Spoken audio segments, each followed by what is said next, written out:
Hi guys, I am here to talk to you about slavery, and you should have already watched Mrs. Ricard's video on slavery, the history portion of it, and now I'm going to talk about the writing portion of it. So in your packet of stuff, you guys got this, okay?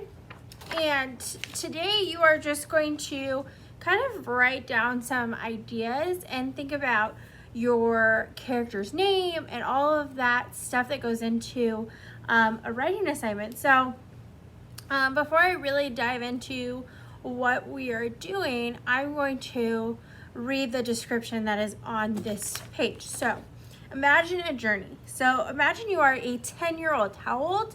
10 years old. Okay, and you're a slave who wants freedom.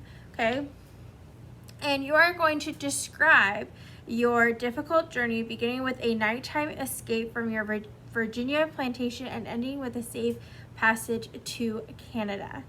Okay, you may include the following in your story. So before I read any further, let's talk about that so far.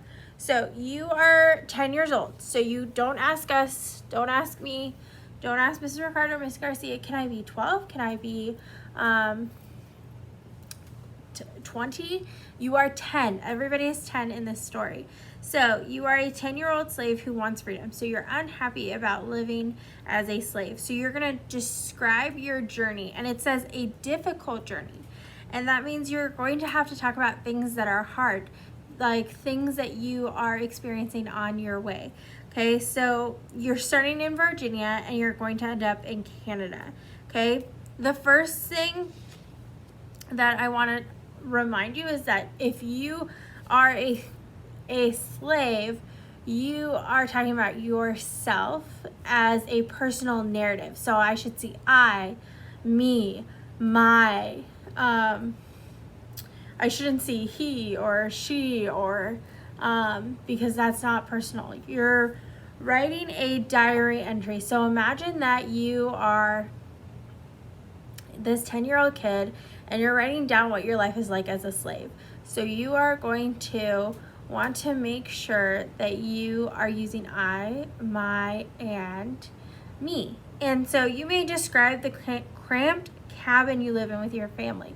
So you may say, hey, there's 10 of us who live in this really small cabin, and it always smells like trees for some reason. So you want to be descriptive because it's a personal narrative.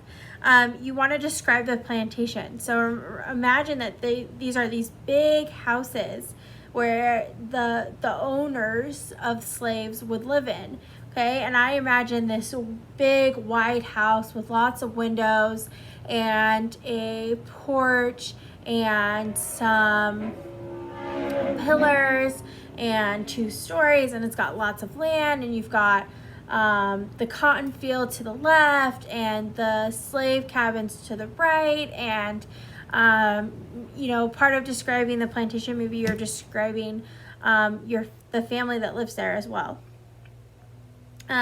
You're going to maybe talk about the dangers that await you in the insect-infested swamps. Okay, so that means that that's one of the challenges that you may face. You might talk about your emotions. How are you feeling? Are you scared? Are you happy? Are you terrified? Like, what are you feeling? Who are you traveling with? Are you traveling with your family? Did you leave without your family? Who helped you along the way? Now we know that there was the Underground Railroad. So maybe you talk about, we went to this house and they kept us in the basement and they kept us safe. And we knew that there was Underground Railroad at this house because of the quilt square that was outside of that house that said this is a Underground Railroad. Now remember, the Underground Railroad was not a railroad underground. And you may be laughing at this point, but I'm telling you right now is that sometimes people think that. They think that it is a railroad underground that the slaves took to get to Canada or to get to wherever they were going, but that's not the case. Remember, it was a series of safe places that they could go that people would help them out. Tell about clues that help you find your way north. So landmarks, stars, moss on trees, pictures on quilts, like I said just now about the quilts, how many weeks or months your journey took, okay? And I remember last year a lot of the kids would ask me, how many, you know, what do you think? And it's not up to me, it's up to you. How long do you think it would take to get to Virginia? How many dangers did you face? How many times did you stop? You have to take all of that into consideration. Describe the people and things you will miss back on the plantation. If you left without your family, you're going to miss your family. Maybe there was a nice owner who really took care of you, but you just didn't want to be a slave. Like, who are you leaving behind? And if you're not leaving anybody behind, don't talk about that in your writing. Tell why you would or would not try to escape again. So this is kind of like at the end of your story, at the end of your diary entry, you are saying, I would definitely do this again because I am safe, or I would definitely not do this because I got caught and got sent back to my plantation. Okay, so it does say use the space below to brainstorm about your writing. You can use this space, okay, but it's kind of small, so you could use the back, you could use a separate piece of paper, whatever you want to do. I want you to understand that what you're doing today with me is not your T-chart.